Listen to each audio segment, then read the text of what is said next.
সৰুকালৰ স্মৃতি লগতে সৰুকালতে খেলা এবিধ খেল চোৰ পুলিচ আকৌ আজি নতুনকৈ খেলিবলৈ ল'লোঁ।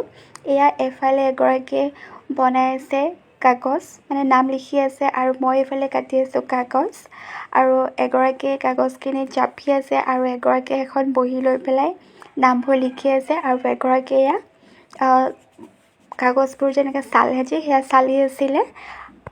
সৰু থাকোঁতে এই খেলবিধ বহুত খেলিছিলোঁ, কিন্তু এতিয়া কাৰো আজৰি নাই, সকলোৰে স্কুল কলেজ থাকে। সেয়ে লগ হৈ আকৌ আজি আমি চোৰ পুলিচ খেলিবলৈ ল'লোঁ। এয়া আমি খেলি থকা সময়ত সকলোৰে এয়া স্মৃতি হৈ ৰৈ গ'ল। সেয়ে ভাবিলোঁ মই ধুনীয়াকৈ এটা ভিডিঅ' কৰি আপোনালোকৰ সৰুকালৰ স্মৃতিবোৰ আকৌ নতুনকৈ জগাই তোলোঁ। সেয়ে এই গেমটো আমি সকলোৱে মিলিজুলি খেলিলোঁ। সেইকাৰণে ভাবিলোঁ ভিডিঅ' এটা কৰি পেলাই আপোনালোককো দেখুৱাওঁ, সকলোৰে মনবোৰ আকৌ আগলৈ ঘূৰি যাওক, মানে সৰুকাললৈ ঘূৰি যাওক। নাজানো কেনেকুৱা পালে মোৰ ভিডিঅ'টো চাই, হ'লেও ভাবিলোঁ মই ধুনীয়াকৈ সৰু সৰু স্মৃতিবোৰ ধৰি ৰাখিব পাৰিলে ভাল লাগে। আৰু এয়া আমাৰ খেলখনত কোন জয় হ'ল চাওকচোন। এয়া আমাৰ আজি চোৰ পুলিচৰ ফাইনেল ৰিজাল্ট হৈছে।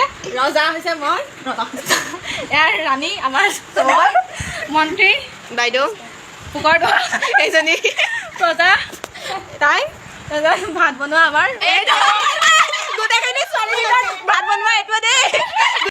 যদি মোৰ ভিডিঅ'টো চাই ভাল পালে মৰম লগা কমেণ্ট এটা কৰি দিব, আৰু সৰুকালত কোনে কোনে খেলিছিলে জনাবলৈ নাপাহৰিব।